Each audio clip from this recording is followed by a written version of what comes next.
Hello and welcome into this week's edition of Yeti!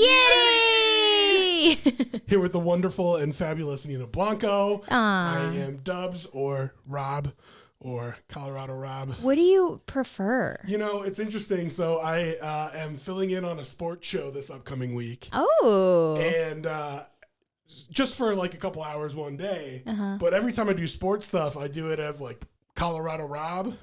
Oh, then, really? Yeah. And then I was on air for years with you as Dubs. Right. And so I don't know. I don't care. It doesn't matter. It's whatever. Me, but do people call you probably pick one? You should probably pick one. Yeah. I feel like most people know you as Dubs because... Yeah. Yeah? Yeah, I feel like that's probably the highest percentage. Yeah. I don't know anyone that's ever called you Colorado Rob before, so... That was like my on-air name before... Dubs. Yeah. So, call me whatever you want. All right. You got it. We're in Yitty. It's Yes, I'm Talking to You. Where Yeah. we, have to give some people a talking to. And you know who we're going to give a talking to in this episode based on everything that's been happening with the world. So I'll hand it over to Nina Blanco to begin our You, Me, and We with her You portion. Damn it, Russia. I mean, come on. I've had it. We were tired of it before it started, Russia. Right, exactly. It's just like we didn't need this. We don't need this whole war situation going on, it's just so awful. And you hear all these different news stories that are coming in every single day. I've started following some like local Russians who have been like live streaming their experience and sharing video of what it's like on the streets and stuff. And it's awful. And just like the state of the world in general is starting to physically mess with me. Yeah. And it needs to be done. Yeah. I'm exhausted. I think we're all exhausted. So I woke up at 3:30 in the morning today for no reason at all. And the only thing that I can think of is just like the state of the world. Things are crazy right now. So I actually posted it up on my Instagram story that like I've been up since 3:30, so I'm just gonna like get the day going, which is exactly what I did. And someone had messaged me, her name is Kelly. She said, that's been happening to me a lot lately too. The energy in the world is weird and it's keeping people from sleeping lately. When this happens, it's common to be waking up around 2 to 3 in the morning and staying up all day. And it's literally just your anxiety. I think that's what it is. Yeah. I mean, we're still, like, we're in the middle of this pandemic still. It's not over necessarily. Hopefully things are starting to get better, but it's still not over. You're still stressed about that. On top of that, just like everything with Russia trying to invade Ukraine and all this terrible thing that's going on, and I'm over it, man. Yeah. I'm so over it. Yeah. And then, like, somebody put out this tweet, and I thought it was very apt. They're like, how many people in the world really want this war? Because you see these Russian people out on the streets protesting. Yeah. And not just protesting like, oh, we don't want war, which is great. But like with the threat of being thrown in jail. And they are. Voicing their opinion. Yep. They're saying that some of them are getting sent to like military camps so they could take part in the war. Like they are trying to. Of course, these are all, rumors on Twitter and stuff like that. So oh my how gosh. much do you actually believe? Yeah. But still, the point is, there's like 100 people on the planet right. that want this war. Maybe. They're saying these Russian soldiers are like getting captured and being like, we thought this was an exercise. Yeah, I've heard that they're telling them that they're training exercises and they're sending them out to like go kill people and do bad things. And then all of a sudden, like they are a prisoner of war. Yeah. And like the Ukraine is letting them call their parents. Right. Because their parents had no idea that like you're in a war. Mom, can you pick me up? Right. Like exactly. I don't know. It is just awful, and it's definitely taking its toll. It's been a couple of weeks now that we've been dealing with this, and it's like, okay, well, when are you all gonna let up? Because right. And like this is a much smaller side of it, but when you were talking about the anxiety that affects you personally, there's already supply chain issues going on, which I think are kind of bullshit. Like I don't know how any of this stuff works. I really don't know.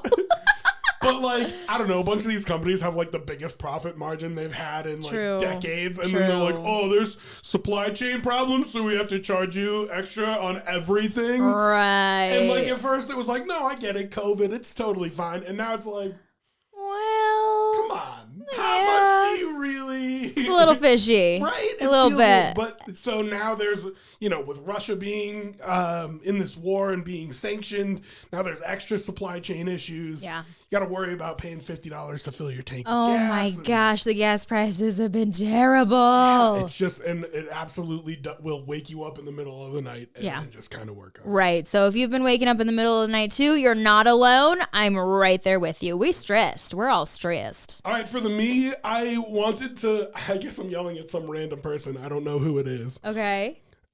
There was somebody who on March 3rd between 2:30 p.m. and 9:30 a.m. Stole a box of human heads. I heard about this. I had to. Oh my gosh, I saw this headline. I'm not gonna lie. A lot of local headlines, I won't even bother opening the article. Just haha, you're dumb. But this one, I had to open the article. I was like, which came first? Who's decapitating heads over here? What's going on? So apparently these heads were for scientific research. Ooh. The box was apparently labeled exempt human specimen. Oh my gosh. Somebody stole it. Not the whole truck, not a bunch of boxes, but this box? This box. Oh my gosh. A box of human heads. Human heads. And oh my gosh. Listen, sometimes you're a thief and you get in there, and we've heard these stories all the time where you don't steal exactly what you thought you were going to steal. Right. Right? You get in there, you get nervous, you grab something, you run out. Yeah. When you find out.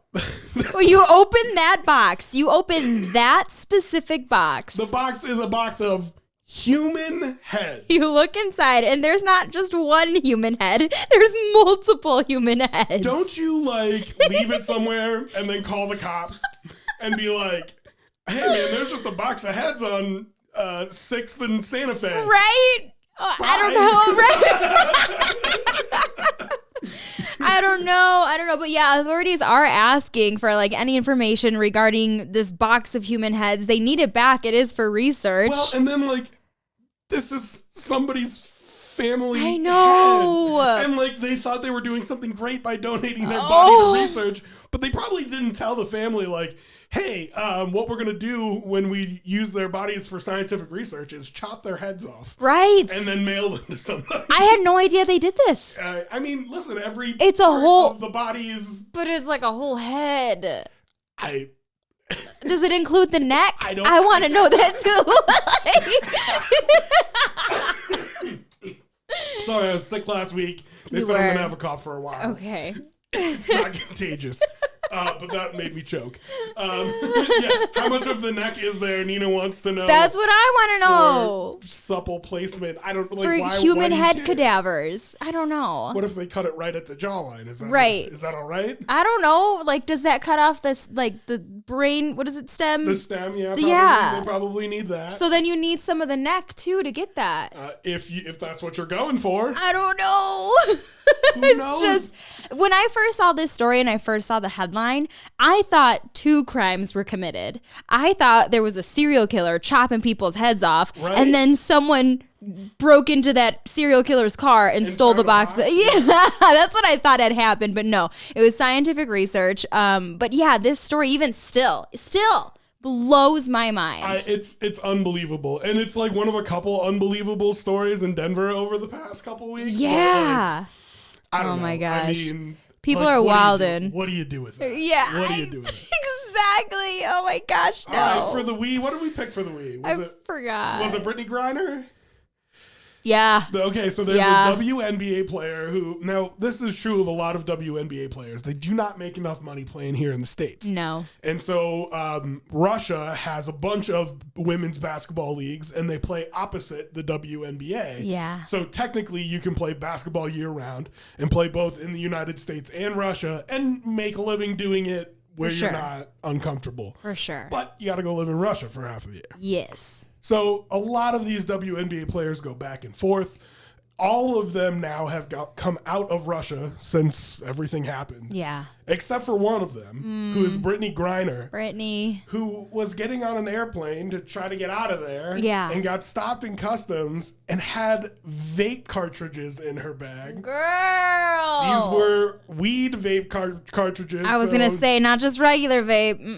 THC in them, which makes them illegal. Very. Which means she's now being detained. Now, if it was regular times with the U.S. and Russia, I'm sure the Russians would use this to like needle the U.S. a little bit. Probably, or just like ask for a lot of money. But with everything going on, they are going to prosecute to the fullest extent of the law. Oh. And guess what? There's no embassy in Russia right now for Americans. That's right, because they pulled everyone out. They closed it down. Oh my gosh. She has no embassy support. She's one of the biggest stars in the WNBA. And, like, you got to do better than this. Yeah. I mean, you got to do better than this. You have to. Chances are it was in her bag. She didn't think about it. She just I'm sure packed it up, got on the plane. This tiny little cartridge, maybe she thought it was a regular card, but it happened to be the THC cartridges. But it was the THC, and you gotta know better, don't you? Yeah. Have you ever been stopped at customs like that? I have not, where I was fully checked. I have not. The only thing that I can think of is like, I always get nervous when I have to push the button leaving Mexico. Push the button. Yeah, you never had to push the button? No. It's like a security thing, and when you're leaving Mexico, every single person has to go through, and you literally just have to push a button, and it's random, supposedly random, but right, those are all random. When I was a high school kid with long hair and looked like I smoked weed, I got randomly checked a whole bunch of times. But you push this button and it turns green or it turns red, and if it's red, they have to go through and check your bag, and if it's green, just go ahead and go through. Oh, I mean, I guess I did that. Yeah, that's been around forever. Yeah, I mean, I don't know. No, you don't remember having to push the button though? I have been searched. By airport security. Really? So many times. Extensively? I can't even tell you. Literally every time I go through. They do the bomb test. They do the drug test. Oh, I did have to they had to do the like bomb test on my fingers where they had like that little strip. Yeah, so they take the strip first and they wipe like the zippers of your bag. Yeah. See if there's residue on the bag. Right. And then they test your hands your palm. As well. Yeah. Yeah, they wipe your hands with the cloth and they put it in some machine tester. That you have no idea what it does or if it works, and then it tells you you're good or not. Oh my gosh! No. Pat down, bags open. Part of it is just me having the worst luck of anybody of all time. But at the same time, like I get searched by airport security so much that I probably this Mexico thing, I probably did it and was like boop, and they're like, we have to search you. And like, figures. Yeah. Just go ahead. It was just one of the many times you've had to be searched. I'm not hiding it. I love it. All right, so we like to bring something positive to the show every week. Our stories haven't been exactly, I don't know, I guess they've been a little bit negative, human heads and all. Yeah. But we wanted to bring a little positive this week, so I brought this story from Airbnb, who is setting up free housing for 100,000 Ukrainian refugees. Nice. They are just one company of several that are doing amazing things trying to help these people who are going through a horrible time. A lot. I've seen a lot of like the good posts that come out of this, and kind of going alongside with Airbnb is just like Airbnb customers have been booking up places to stay in Ukraine in the Ukraine, and they've been like paying as if they're going to go and stay there, but obviously they're not going to go and stay there. And then the Airbnb hosts are also, just trying to open their doors for anyone that may need it. But that is something else alongside Airbnb that people are trying to do, is just like, I don't know, help Ukrainian people make money by just booking these Airbnb listings. Giving them that extra however many dollars, just even though they're not going there. Right. I mean, listen, there's a ton of companies doing great stuff. I wanted to mention Airbnb. I thought that was nice. I didn't know that little side of it, but that's pretty cool. Yeah. I also wanted to mention Chef Jose Andres. Okay. World Kitchen. I'm sure you've seen this before. Probably. He's like a celebrity chef who made all his money a couple years back, a while back. Yeah. Started this World Kitchen thing. Anywhere that they're needed at any time for any reason, he goes and he sets up restaurants and does free food giveaways. That's cool. Yeah, so they have like 4 different stations at different border crossings to feed Ukrainian people as soon as they come across the border into Poland or wherever they're going, Romania. Yeah. And then they are setting up kitchens at like refugee camps, and then he explained like this whole 3-tier system that they have where they're like, we want to get them a hot fresh meal right when they come across the border, then we want to make sure we can feed them while they're in refugee camps, and then they're setting up a 3rd tier that's like, he's like, when the war's over, we're gonna go into Ukraine and go to these towns where people are going to be flooding back to, and don't have any food, and we're going to set up kitchens there. And he's like, it's amazing how many people you can feed as long as you can make the supply chain happen, and like he does this for hurricanes and tornadoes and war, and it's amazing what they do. So if you've been looking for somewhere to donate, I will throw them out there. A lot of the money goes, the percentages always are different, but a lot of the money for them goes right to feeding people who need it. So it's an amazing thing that they do. That's awesome. Can I add one more good story that I saw online, is that people at the border of Ukraine, when where Ukrainians are getting out to, like you said, Poland or Lithuania or surrounding countries, a lot of people are traveling by train.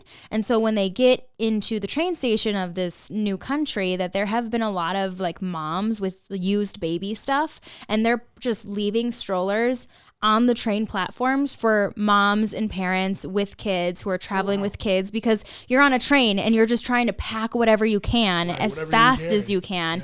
Exactly. And so you probably can't carry that big bulky stroller, and moms are leaving full strollers out there with additional supplies and diapers like that in the strollers for whoever comes and takes it, whoever needs it, which is just so cool. Yeah, that is pretty awesome. Listen, these times, you saw it with COVID too. They show you the best in humanity. Yeah. Eventually, you hear the stories about the worst in humanity too, which, like you said earlier in the broadcast, can be heartbreaking. Yeah. But I don't know. We always say look for the helpers when we've talked about this kind of stuff, and this is that example to me. I think so. You can find the best people in humanity when the chips are down. People are doing whatever they can, just going through their old stuff. If I can't use this anymore, let me just take it to the train station. Yeah. Someone is going to be there that needs it. Yeah. Hopefully we don't have to see too much more of it, but it is uplifting to see some people doing everything that they can. Most definitely. All right. Finally, we wanted to talk about the whack ass of the week, which, of course we're just going to make Russia again. Why not? I mean, we missed last week's episode because you were out sick. Yeah. So it's we gotta recap, and we gotta catch up on all of this stuff. So listen, Russia is the scorned girlfriend who always wants to get back at people. And I'm trying to pull up the tweet right now. They put out a list. The Russian government put out a list of countries that have wronged the Republic of Russia. Oh. And this the U.S. is number one there, right? Yeah, right. And so the list is what you would expect, right? U.S. Yeah. I think Australia is on there. Okay. There's a whole bunch of countries. Britain. There's a whole bunch of them. The ones that you'd expect. Yeah. Then there's 2 countries on there, and nobody has any idea why. One of them is San Marino. What? Where even is that? It is off of the coast of Italy. There are 33,000 people who live there. Yeah, it must be tiny. I've never even heard of it. Russia is the crazy Karen who's going on a tirade, who's just naming everybody who's ever done anything wrong to them. I'm taking everyone down with me. And you that one time looked at me funny, and you took the last milk carton one time. And what is San Marino? Yeah, this tiny little place. So Twitter is going after them because it's why are it's Liechtenstein's on there or something? What? Luxembourg's on that. These random countries who just had nothing to do with Russia ever. And Russia's just being a bitch. Yeah, they're just being cranky motherfuckers. Catty bitch.